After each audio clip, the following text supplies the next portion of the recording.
Wassalam ala Rasulillah wa ala alihi wa man walah amma ba'd.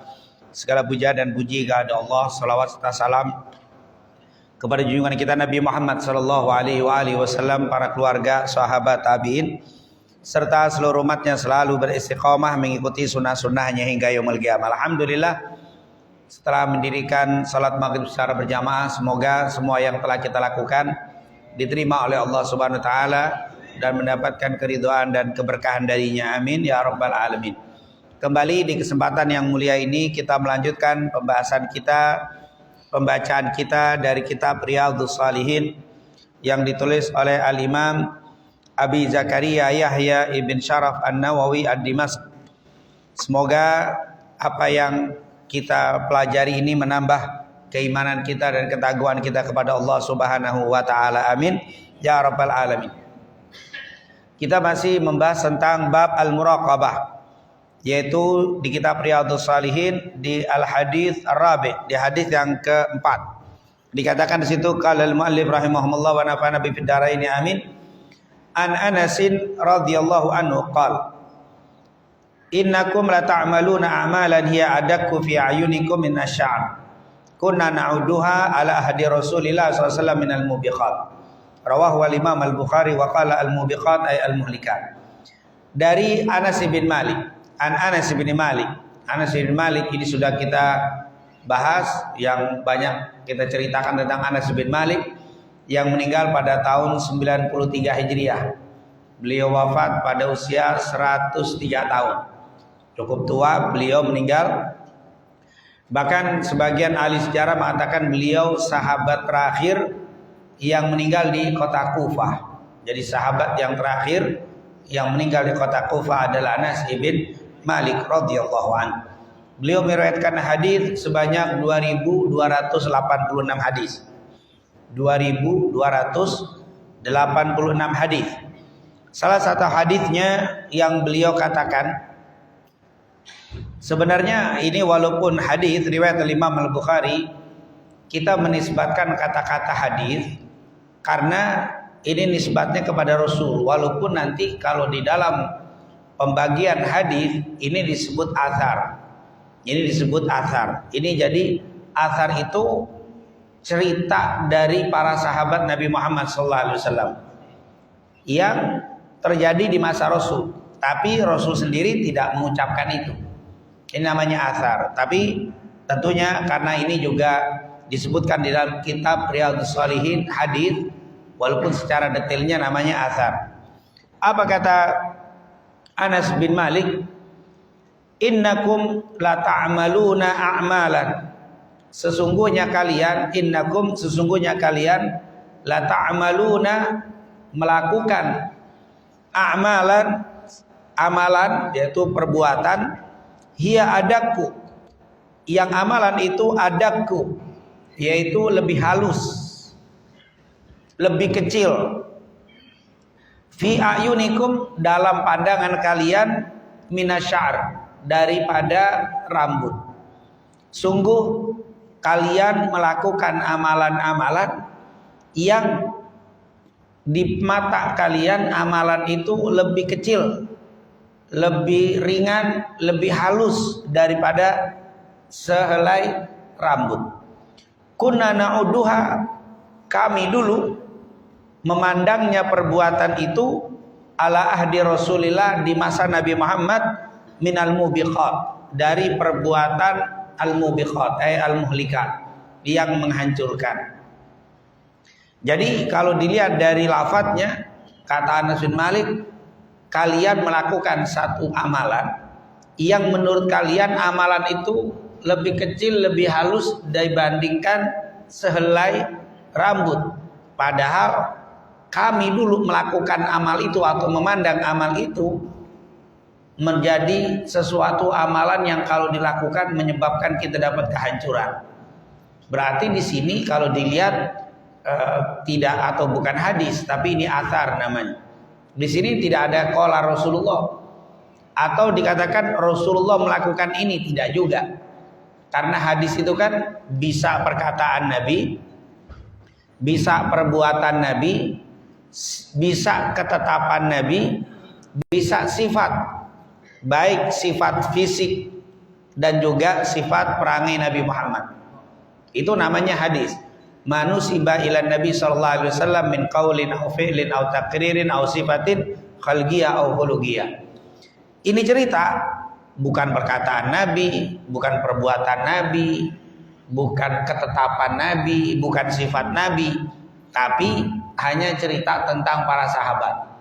Jadi kata Anas bin Malik, sungguh kalian melakukan perbuatan-perbuatan yang menurut kalian perbuatan itu sangat kecil, sangat ringan, sangat halus, hampir tidak terlihat, seperti sehelai rambut. Padahal di masa kami dulu amalan-amalan itu menjadi amalan yang menghancurkan, al-mubiqat al-muhlikat. Berarti dari kalimat ini diketahui ini bukan hadis, tapi ini adalah athar. Apa itu athar? Nanti ada akhbar, ada athar, ada hadis, ada apa? Dikatakan sunnah. Itu kalimat-kalimat yang mirip tapi berbeda sebenarnya. Athar adalah kejadian, perkataan yang dinisbatkan kepada para sahabat Nabi Muhammad SAW, yang dinisbatkan kepada para tabi'in, itu namanya athar. Jadi athar itu perkataan atau perbuatan dari golongan sahabat Rasulullah dan tabi'in atau ulama-ulama salaf, itu disebut athar. Kalau akhbar itu lebih melebar, berita-berita yang dinisbatkan kepada nabi-nabi sebelum Nabi Muhammad, kejadian-kejadian yang ada sebelum terjadi masa Rasulullah, kejadian di Bani Israel, kejadian di zaman Nabi Isa, kejadian di zaman Nabi Daud, itu akhbar. Nah, itu cerita-cerita yang zaman-zaman dulu. Nah, kalau hadis itu langsung berkaitan dengan Nabi Muhammad, perkataan, perbuatan, ketetapan, sifat Nabi, itu namanya hadis. Kalau kita baca hadis ini, walaupun disebut hadis, tapi sebenarnya lebih cocok disebut apa? Athar. Ini ketetapan. Cerita-cerita tentang sahabat Nabi Muhammad. Jadi walaupun kita sebut hadis, tapi kalau lebih didetailkan, lebih disebut, lebih tepat namanya athar. Apa kata Anas bin Malik? Innakum la ta'maluna a'malan, sungguh kalian telah melakukan amalan-amalan hiya adaqu fi ayunikum, yang menurut pandangan kalian amalan itu adab, lebih kecil, lebih ringan, lebih remeh daripada sehelai rambut. Kunna na'udduha, padahal kami menghitung, kami memandang, kami melihat amalan itu di masa Rasulullah minal mubiqat, termasuk perbuatan yang menghancurkan, termasuk perbuatan kalau dilakukan kita bakal hancur dunia dan akhirat. Nah, ini tentunya dari kalimat ini banyak hikmah yang bisa kita petik, yang bisa kita pelajari. Di antaranya, yang pertama, perbedaan masa Rasulullah dan masa setelah Rasul. Kan beliau membandingkan, Anas bin Malik, antara masa Nabi dan masa sekarang. Itu beda. Jauhnya itu di masa kalian menganggap amalan ini kecil banget dosanya. Tapi di masa Nabi itu perbuatan sesuatu yang apa? Besar. Perbuatannya sama, tapi cara mandangnya beda. Perbuatannya sama, perbuatannya itu juga, tapi cara pandangnya beda. Lihat, sahabat memandang itu sesuatu yang menghancurkan, dosa besar. Tapi di masa setelah sahabat dianggap itu apa? Dosa kecil, dosa remeh. Maka kenapa kok dia bisa cerita begitu? Karena yang pertama tadi saya katakan, Anas bin Malik ini meninggalnya tahun 93. Jadi dia mengalami masa sahabat dan masa setelah sahabat. Umurnya panjang. Mungkin kalau cerita Abu Bakar, dia nggak tahu. Masih banyak yang ditemuin oleh Abu Bakar, semua rata-rata sahabat. Rata-rata masih ketemu sama Nabi.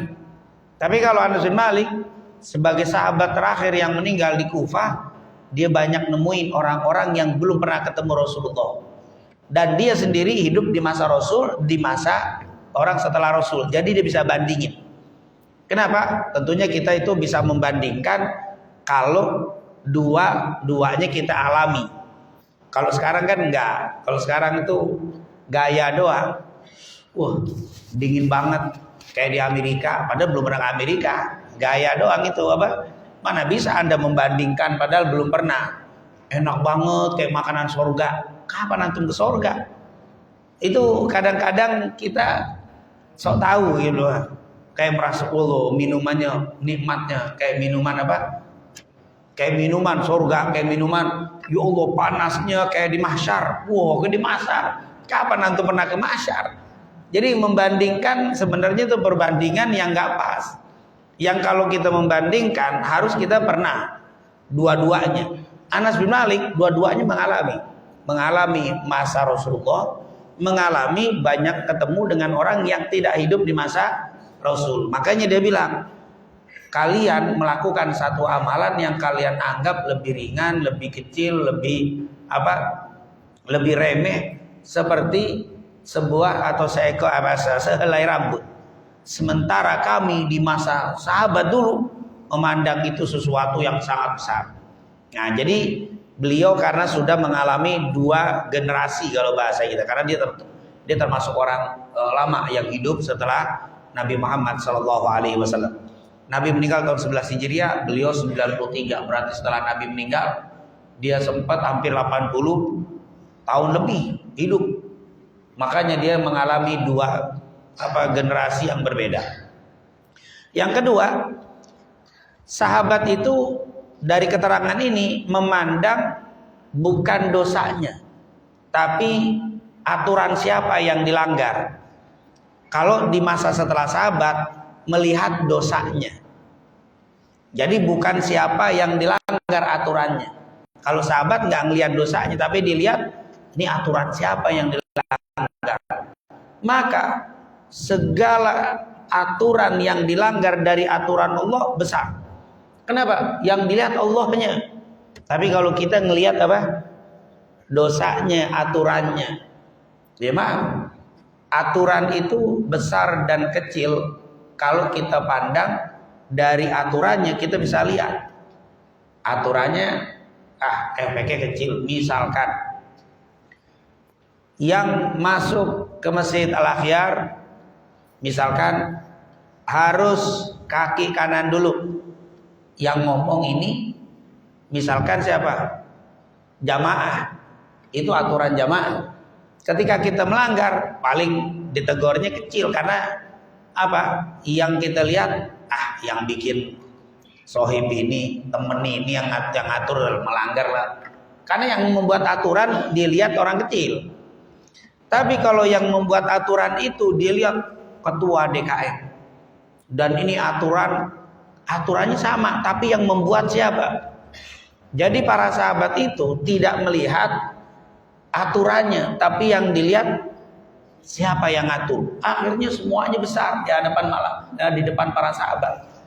Zaman sahabat nggak ada dosa kecil, nggak ada dosa besar, semua dosa besar. Kenapa? Karena mereka melihat siapa yang mengatur, aturan siapa yang kita langgar. Jadi aturan siapa? Kalau di setelah sahabat aturan apa? Jadi beda ya. Aturan apa yang kita langgar dengan aturan siapa yang kita langgar. Sahabat itu aturan siapa yang kita langgar. Kalau di masa setelah sahabat kata Anas bin Malik, aturan apa yang dilanggar. Jadi nggak ngelihat siapa yang dilanggar aturannya, tapi dilihat adalah aturannya. Beda. Ketika kita melihat orang yang ngatur, maka kita akan meremehkan aturan. Aturan nggak seberapa, tapi yang saya lihat yang ngatur itu. Lihat bagaimana misalkan minum milik orang lain. Kalau kita tahu, misalkan awas ya kata guru, jangan ada minum punya orang lain. Mungkin dia melanggar, cuman minum doang tadi ganti. Tapi pelanggaran ustaz, punya ustaz itu dilanggar. Kalau dia menganggap kecil ustadznya, pelanggaran itu kecil.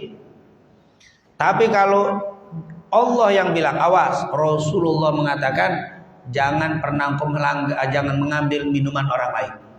Kalau orang yang lihat Rasulnya malu dia mau melanggar. Ini yang ngatur Rasul, bukannya ustadz, bukannya DKM, Rasulullah. Maka dia nggak berani melanggar. Bukan takut, bukan aturannya, memang sederhana, minum punya apa? Air putih doang, nanti di depan juga banyak air putih. Tapi dia nggak lihat pelanggarannya, yang dilihat adalah Rasulullah Shallallahu Alaihi Wasallam. Ini sudut pandang beda, akhirnya hukum pun beda. Kata Anas bin Malik, kami memandang ini sesuatu yang besar, tapi kalian memandang ini sesuatu yang kecil. Kenapa? Karena kalian melihat aturan apa yang dilanggar, kalau kami melihat aturan siapa yang kami langgar. Seandainya kita selalu ngelihat Allah dan Rasulnya, maka nggak ada yang kecil. Kenapa Anda nggak sholat ba'diyah? Itu kita akan bilang, nanti juga habis sholat isya ada sunnah lagi. Karena kita ngeliat sunnahnya pahalanya seberapa, nanti kita bisa melakukan amal lain yang bisa sama. Tapi kalau ngelihat nabinya, malu kita nggak sholat. Kenapa? Nabi nggak pernah ninggalkan sholat ba'diyah maghrib. Ini sunnah muakkadah. Dia akan berpikir untuk meninggalkan. Bukan pahala, bukan berapa hebat maghribnya, tapi yang dilihat apa? Nabi nggak pernah ninggalin. Saya mengklaim sebagai pencinta Nabi tapi nggak pernah sholat ba'diyah, itu rasanya apa? Sesuatu yang sulit untuk kita tinggalkan. Nah ini ungkapan Anas bin Malik, satu amalan yang sama tapi beda tanggapannya. Kenapa? Karena yang satu menanggapi aturannya, kalau yang satu sahabat menanggapi aturan siapa yang dilanggar, siapanya yang dilihat. Maka tentunya kata para ulama, seharusnya kita di dalam beramal melihat siapa yang menyuruh, siapa yang memerintahkan, atau larangan siapa yang kita langgar. Jadi biasakan untuk melihat yang membuat aturan, yaitu Allah dan Rasulnya. Kalau sudah Allah dan Rasulnya, nggak ada yang kecil dalam pandangan kita. Waktu kita mau minum tangan kiri, malu kita. Kata Rasul, la ta'kul wa la tashrab bisimalik. Jangan makan dan minum dengan tangan kirimu. Fa inna syaitana, karena syaitan itu ya'kul wa yashrab bisimalik. Karena setan makan dan minum dengan tangan kirinya. Dan Rasulullah tidak pernah minum kecuali dengan tangan kanan. Di dalam penjelasan ulama, kalau saya minum tangan kiri, dosa apa tidak dosa? Terus dosanya sebesar apa? Kata para ulama, ini termasuk bukan perbuatan dosa, tapi perbuatan yang mukhalifus sunnah, yang bertentangan dengan sunnah. Tapi dosanya, apa dosanya? Minum tangan kiri, nggak ada dosanya. Nggak ada kata-kata disebut dosanya segede, nggak ada. Tapi kalau orang yang melihat Nabi, malu kita minum tangan kiri, walaupun nggak disebutkan dosa, karena Rasulullah. Apalagi Nabi bilang kalau minum tangan kiri, setan minum tangan kiri. Tapi penyebutan dosa, tidak ada satu hadis pun atau ulama yang menyebutkan dosa minum tangan kiri dengan tangan kiri begini-begini, tidak ada sama sekali. Tapi bagi orang yang melihat Rasul, malu dia mau tangan kiri. Hatta nggak ada orang mau tangan kiri, malu. Kenapa? Saya lihat Rasulullah nggak pernah minum tangan kiri. Tapi bagi orang yang nggak melihat Rasulnya, kan nggak dosa, minum aja pakai tangan kiri. Karena dia nggak ngelihat, bukan ngelihat Rasulnya, tapi dia lihat perbuatannya. Ini tidur kita telungkup, apa namanya? Tengkurap. Rasulullah paling nggak suka orang yang tidur tengkurap. Tapi dosanya apa disebutkan? Gak ada dosa tidur tengkurap, gak ada. Cuma Nabi gak suka. Saat tahu Nabi gak suka, gak berani kita tidur tengkurap. Kenapa? Malu sama Nabi. Rasulullah gak suka, masa saya melakukan perbuatan yang gak disukai Nabi. Tapi bagi orang yang melihat perbuatan, gak dosa ini. Nah ini sudut pandangnya beda. Jadi sahabat itu mengajarkan kepada kita cerita dari Anas bin Malik. sahabat itu melihat aturan siapa yang kamu langgar. Pekerjaan apa yang kamu langgar itu, lihat aturan siapa. Jangan kita terbiasa melihat aturannya apa. Kalau aturannya apa, kita akan meremehkan. Waktu di kelurahan atau di RT RW keluar surat edaran. Orang yang bijaksana, siapa yang ngatur? Ini aturan dari mana sumbernya? Wah, itu dilihat. Tapi kalau orang yang aturannya apaan sih? Ah, gini doang. Nggak mau lihat tuh lurah yang ngatur, pokoknya yang dilihat apa? Aturannya. Tapi kalau orang bijaksana, wah ini aturan lurah kita nih. Ini aturan dari RT, aturan dari RW, aturan dari lurah nih. Harus kita taati. Kita melihat bukan pekerjaan aturannya, tetapi yang kita lihat adalah siapa yang membuat aturan. Insya Allah biasakan kita selalu melihat perintah siapa nih yang kita lakukan. Pelanggaran apa, pelanggaran siapa nih yang kita langgar. Insya Allah dengan begitu di depan kita tidak ada yang adaku minasyar, tidak ada yang lebih kecil daripada rambut. Tetapi kita akan memandang semua larangan kalau dilanggar itu adalah perbuatan yang menghancurkan. Ini yang dijelaskan oleh para ulama berkaitan dengan perkataan Anas bin Malik. Kemudian di sini dikatakan innakum lata'maluna a'malan. A'mal ini bisa perkataan, bisa perbuatan. Ada perkataan atau perbuatan yang kamu anggap kecil di masa sahabat dulu, amalan dan perkataan yang sangat besar. Jadi makanya kata Muhammad Al-Bagir, jangan pernah engkau meremehkan satu amalan sekecil apapun. Boleh jadi justru Allah ridho kepada kamu karena amalan yang kuanggap kecil itu. Jangan pernah meremehkan dosa sekecil apapun. Boleh jadi Allah murka gara-gara perbuatan dosa yang kamu anggap kecil itu. Ini sama dengan ungkapan beliau, jangan pernah meremehkan seorang umat Nabi Muhammad satu pun. Karena boleh jadi yang kau remehkan itu ternyata kekasihnya Allah Subhanahu wa ta'ala. Kita nggak tahu kekasihnya Allah. Kita benci sama si fulan ternyata yang kita benci kekasihnya Allah. Hancurlah kita. Maka kata beliau, jangan pernah membenci seseorang dari umat Nabi Muhammad, seseorang dari hamba Allah. Boleh jadi yang kau benci itu ternyata adalah kekasihnya Allah Subhanahu wa ta'ala. Ini merupakan hikmah yang dijelaskan oleh para ulama dari keterangan Anas ibn Malik radhiyallahu anhu. Kemudian yang ketiga, di masa sahabat diketahui tidak ada pembeda antara dosa kecil dan dosa besar. Semua dosa dianggap dosa besar. Semua dosa dianggap dosa besar. Abdullah dikatakan yaitu misalkan Abu Talha. Abu Talha ini beliau pernah sholat isya berjamaah dengan Rasul, ketinggalan. Maka beliau beristighfar, qiyamul lail semalaman tidak tidur, beristighfar atas ketinggalan masbuknya sholat yang dilakukan di malam itu. Ada riwayat Abdullah ibn Umar ketinggalan sholat isya, maka dia hampir setengah tahun tidak tidur malam beristighfar karena ketinggalan sholat isya berjamaah dengan Nabi Muhammad SAW.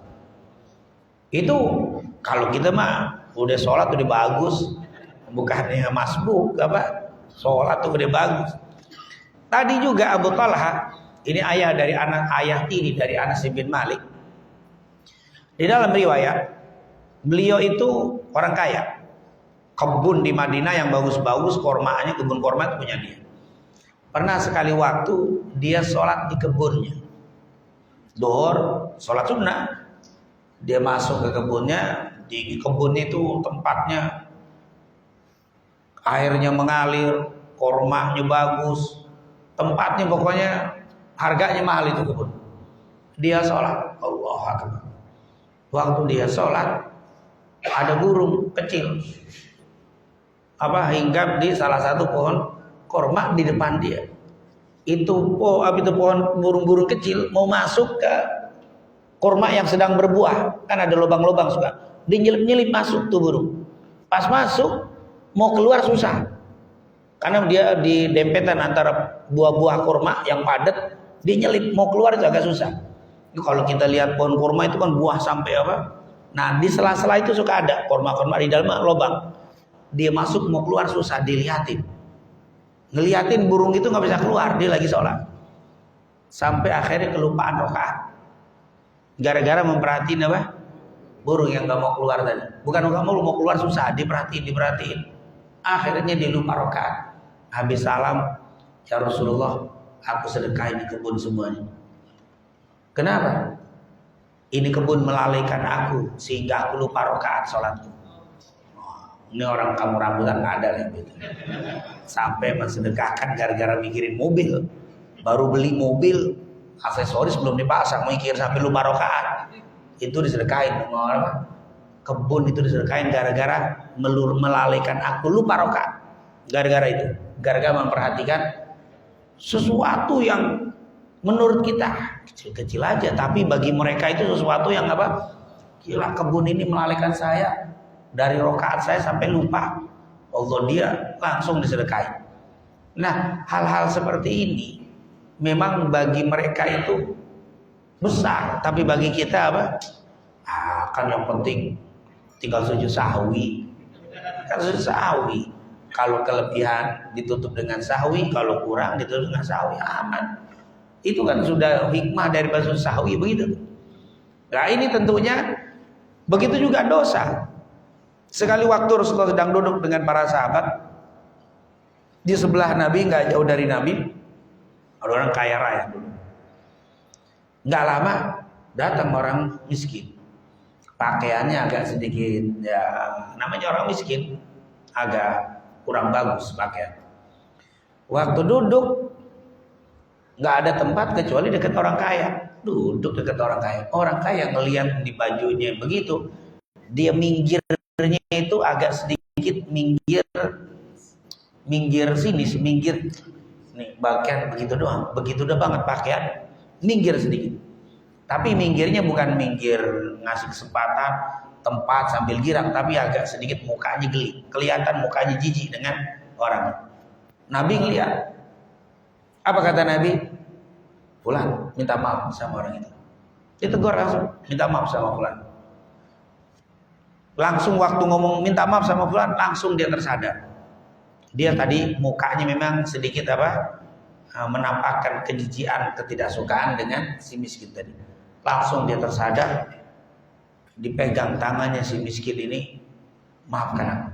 Langsung, maafkan aku. Wahai fulan, tahukah kamu siapa saya? Kata si miskin, saya nggak tahu. Saya adalah termasuk orang terkaya di kota Madinah. Terkaya di kota Madinah. Kalau engkau maafkan, aku bagi setengah kekayaanku untukmu. Kalau dia saya orang terkaya, bukan orang miskin. Saya termasuk orang terkaya di Madinah. Kalau engkau maafkan, aku akan setengah harta aku bagi untuk. Kalau misalkan kekayaan di 10 miliar, 50 miliar, 5 miliar dikasih apa? Untuk si bulan. Kalau engkau maafkan. Apa kata orang ini? Saya maafkan. Tetapi hartamu saya tidak terima. Gitu apa? Nggak tahu orang sini mau aja. Ini cerita aja, cerita sahabat, bukan cerita untuk antum. Jangan berharap antum dapat itu. Kata si miskin, aku terima maaf, aku maaf. Tapi untuk setengah hartamu aku tidak terima. Rasulullah bilang, engkau butuh uang, engkau dalam keadaan susah, terima. Kata Rasul, ya Rasulullah, aku khawatir dengan jumlah sebesar itu kalau saya punya. Saya khawatir sombong kayak dia. Nanti saya juga jadi begitu. Saya nggak, mendingan saya miskin aja kayak begini. Karena saya khawatir jadi apa? Duitnya banyak. Nah, artinya apa? Hanya menampakkan limit begitu, sesuatu yang besar sampai mau bersedekah setengah hartanya demi maaf. Kita, udah jelekin, fitnah, ngejek, nggak ada merasa dosa. Boro-boro minta maaf. Malah dia kalau dia nggak datang saya nggak maafin, kayak dia yang malah jadi salah. jauh sekali dengan para sahabat Nabi Muhammad SAW.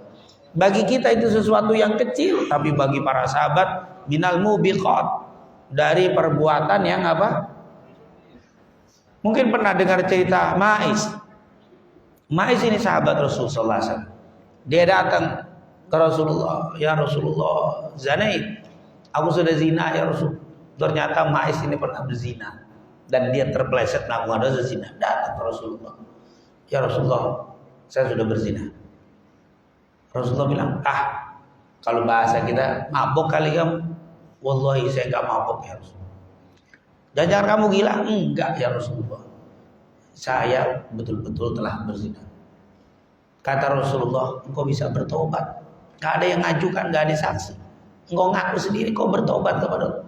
Enggak bisa ya Rasulullah, saya enggak bisa tidur, saya enggak bisa makan, saya enggak bisa kalau belum dihukum. Akhirnya dihukum oleh Allah, dirajam karena dia sudah menikah, dirajam. Waktu dirajam itu mau dipendam, badannya harus dipendam. Dia bilang, jangan ya Rasul, jangan dipendam, biar aku merasakan sakitnya lemparan batu dari masyarakat Madinah sehingga membuat aku taubat kepada Allah Subhanahu wa taala. Kayak begitu. Akhirnya diberdirikan di depan orang, kemudian dilempari batu. Yang melempari ada yang bakar batu nggak banyak, ada yang batu kecil gede, berdarah-darah nggak mati-mati. Dia lari, dikejar sama sahabat. Larinya itu bukan lari menghindar, lari nyari batu yang gede-gede, biar sahabat cepat gambil apa? Batu biar cepat mati. Dia lari ke tempat yang banyak batunya agak besar. Sahabat lari sambil dapat lagi batu, dilempari, belum mati juga. Akhirnya ada satu sahabat mengambil kayu yang besar, naik kuda lari langsung dipukul pala. Karena kasihan gak mati-mati, dipukul baru mati. Allah, lihat, itu berzina gak ada yang tahu, dia ngaku dan tidak bisa tidur kan. Yang lebih dahsyat lagi, ada perempuan di masa Rasul datang, ya Rasulullah, zina itu, ya Rasulullah, aku sudah berzina. Rasulullah bilang, mungkin kau mabuk? Tidak ya Rasul. Mungkin melakukan. Rasulullah berusaha untuk tidak menegakkan hukum kepada orang ini. Jangan-jangan kamu gila ngomong ngaku-ngaku aja.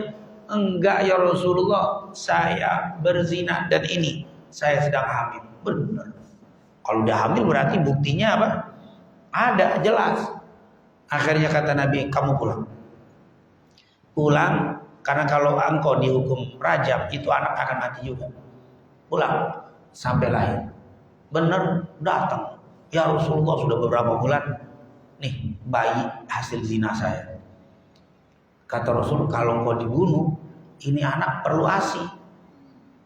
Susui dulu. 2 tahun kan susui. Haula ini kamilaini liman arada ayyutima ar-radha'ah. Datang lagi 2 tahun sudah bawa makanan roti. Ya Rasul, sudah makan sendiri. Tolong tegakkan hukum kepada saya. Itu para sahabat Nabi Muhammad sallallahu alaihi wasallam. Sekarang bagaimana? Beda. Udah terbukti aja masih ngelah. Udah nggak bisa boro-boro ngaku. Makanya zaman dulu, yo jangankan yang gede, yang kecil aja mereka apa? Mereka begitu takut. Mereka memandang sesuatu yang kalian pandang kecil, di hadapan kami para sahabat Rasul ada sesuatu yang sangat besar sekali. Nah, ini tentunya banyak kisah-kisah yang menunjukkan begitulah para sahabat.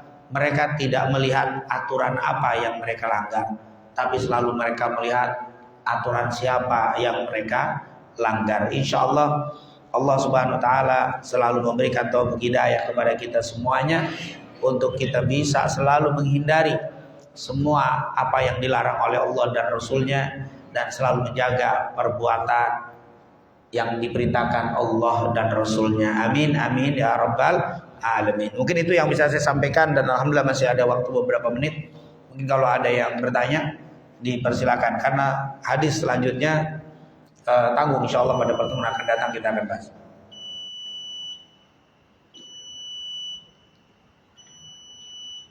Baik, kalau tidak ada langsung kita tutup, kebetulan pas waktu isya. Insyaallah sekali lagi apa yang kita pelajari ini mendapatkan keridhaan dan keberkahan dari Allah Subhanahu wa taala, dan semoga Allah Subhanahu wa taala selalu menumbuhkan keimanan, keislaman, ketakwaan di dalam hati kita dan anak keturunan kita semuanya. Dan semoga Allah berikan kekuatan kepada kita untuk menghindarkan semua yang dilarang oleh Allah Subhanahu wa taala, dan diberikan keikhlasan dan kesabaran untuk melaksanakan semua perintah Allah dan Rasulnya. Amin. Amin ya rabbal alamin. Rabbana taqabbal minna innaka antas samiul alim wa tub alaina innaka antat tawwabur rahim. Allahumma inna nas'aluka ilman nafi'an wa rizqan thayyiban wa amalan salihan maqbula. Allahumma hdina fi man hadait wa afina fi man afait wa tawallana fi man tawallait wa barik lana fi ma atait wa qina bi rahmatika syarra ma qadait. Rabbana atina fid dunya hasanah wa fil akhirati hasanah wa qina adzabannar. Wa sallallahu ala sayidina Muhammadin wa ala alihi wa sahbihi wasallam.